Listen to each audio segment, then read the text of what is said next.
Hey guys, how's it going? So we're currently at the point of the year where we need to focus on a lot more garden maintenance and a lot less planting. Plus it's really hot. It's supposed to be 108 degrees here today. So we're trying to get a lot of things done earlier on in the day so we don't have to be outside working in that heat. But we've got things like perennials that need to be cut back. We have lots of weeds, roses that need to be deadheaded and other things that need to be deadheaded. Lots of insect issues. So we've got earwigs, aphids, and spider mites right now. All those lovely things to deal with, but I think that's what happens when the heat hits. When heat hits, issues start to come to the surface. You see where plants have maybe been doing okay, but then the heat stresses them out enough to where aphids will attack, or I don't know, they'll start looking poorly and you need to kind of address what's going on. So that's what I'm going to be working on today. I'm going to try to move as quickly as I can through flower beds and just address some of those things. So anyway, here we go.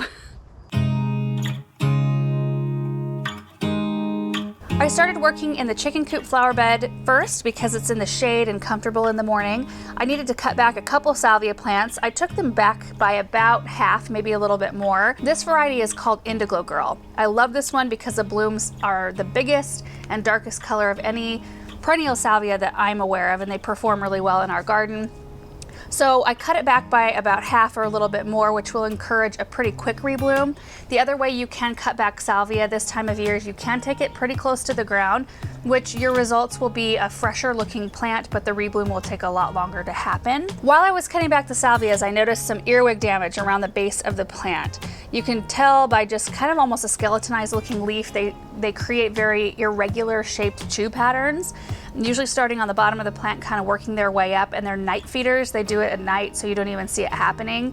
So I decided to grab some of my bug and slug killer and I baited around the plants. It's just like a little grain that you sprinkle around the plants, so I'll keep my eyes on them. The grain lasts for quite a long time, but I may need to reapply. Then I moved on to our Oh So Easy Peachy Cream roses. Now these are landscape roses. You don't have to deadhead these in order for them to keep reblooming, but my preference, if I have the time, I do like to deadhead them because I think that it makes them look a lot tidier, and then I deal with far less mess with petals below the plants on top of my mulch. It's actually a really satisfying job because I feel like you get such instant results and make the plants look so much tidier. Then I moved on to Nepeta. I have cat's pajamas on either side of the walkway to the run door. On one side I had already cut them back a while ago, so I needed to cut them back on the other side, and again I took these back by about half.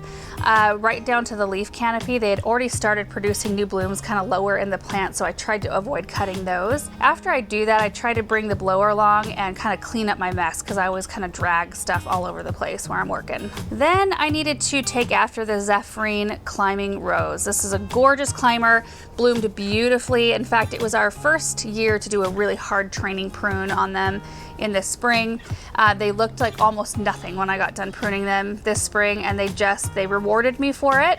Roses typically do that, and I just wanted to deadhead this just to clean it up and then take away some of the scrubby growth around the base of the plant and kind of lighten up the leaf canopy so I don't deal with any powdery mildew or insect issues just because there isn't enough airflow. So to do that, I just cut any lower branches that create a lot of bushiness down there, and then I also cut away anything that is cruising away from my structure because I want to encourage that climbing rose to climb on the run and not come out into my flower bed. Then we went into the back formal garden, which I have to be quite honest with you guys, I've really paid very little attention. I hardly ever pay attention to this garden, poor neglected thing.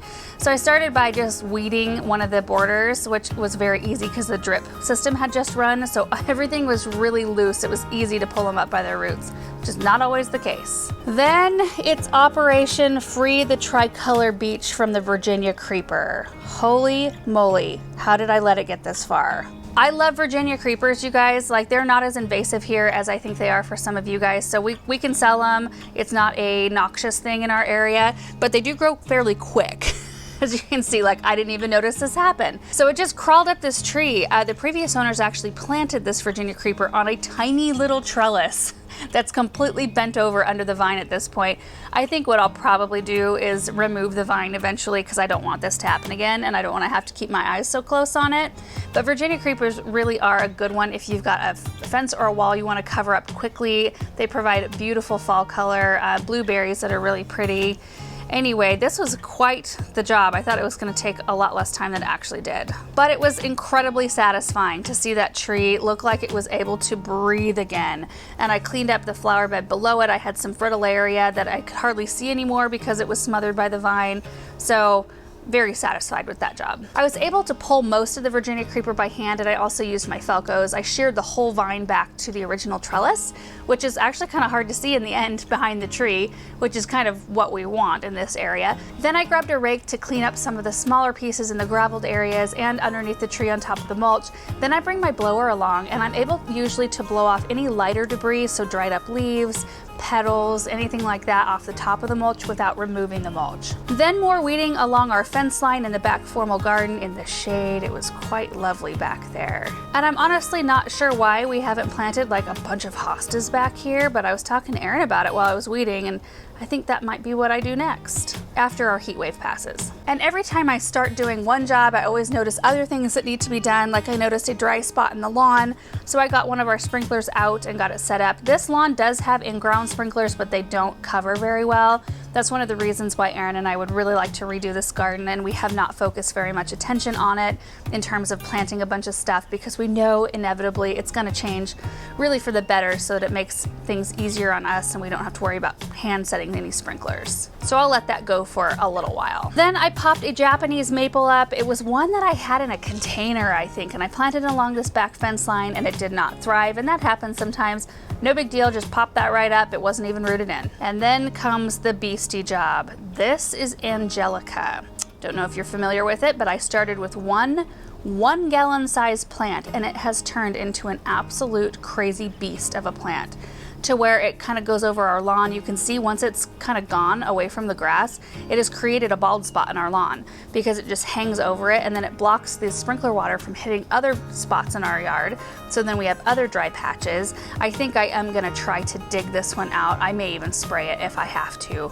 So be careful if you plant Angelica. Just know that it's a gorgeous plant. It creates quite the statement, but you gotta want it for the area. You gotta want a statement in order to plant that one. I also pulled up another random shrub. I can't even remember what it's called. It has kind of furry pink blooms, but it's not thriving, and I don't want something that looks kind of like half sick. So anyway, especially because I can't even remember what it is. So I pulled that up, and we'll put something else better there.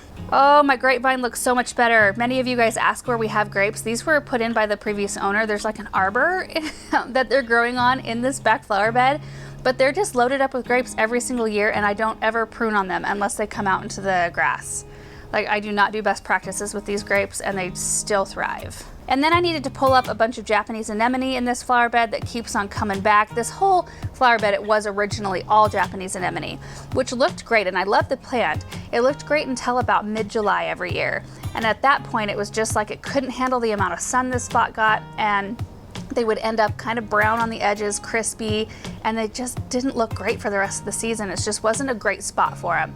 So I have been trying. We planted, hydrangeas and Veronica, Dicentra, alliums. I've got a Bathsheba climbing rose back there. Anyway, I've been trying to pull these out every time they pop up. I kind of let them get away from me though. Looks a lot better to have the plants freed from the anemones as well. They can breathe now. I'm loving those Wizard of Oz Veronica though. Aren't those so gorgeous? Next, I needed to do a little pruning on our Scarlet Curls willow tree. These trees just grow like crazy, fast, and lots of growth. I had a bunch of branches that were coming off the trunks. This tree is actually not well, and it keeps losing big sections. It has ever since we moved in. It probably this year looks a little bit better than it has in previous years. I think it's getting plenty of water at this point. I don't know, we'll have to see what happens, but it looks a lot better to have the trunks visible and have all that scrubby growth removed. I also wanted to get the lawnmower out just to run over the grass where I'd been working, because when I use the blower and I rake stuff out into the lawn, I always leave a lot of debris. So it's nice just to run that mower over the areas with debris, and it just kind of cleans them up, makes them look nice and tidy. Look at that. And then it was getting pretty hot outside, so the last thing I wanted to tackle before going inside to the cool was cleaning our disgusting grill. It gets so dirty so fast because it kind of sits under our house, but not really. It's kind of where our two roof lines meet from the old side of the house and the new side. So if we do get any moisture, it somehow makes it down to the grill. And then of course when we get moisture we have wind, so it blows a bunch of dust in. So our grill's in a constant state of just gross all the time. Of course it's a corner too, so when we have wind it like blows everything right up into the corner and everything collects. And our dryer vent's right there too. So you can imagine it's just a lovely little spot. Benjamin came out and helped me, and we just kind of used a soapy water and a bunch of rags and got it all cleaned up. That might have been one of the most satisfying jobs I did all day. And then Benjamin, bless him, he loves to have a job, so he wanted to clean the sidewalk, which, hey, he can clean the sidewalk all day long. I'll be happy.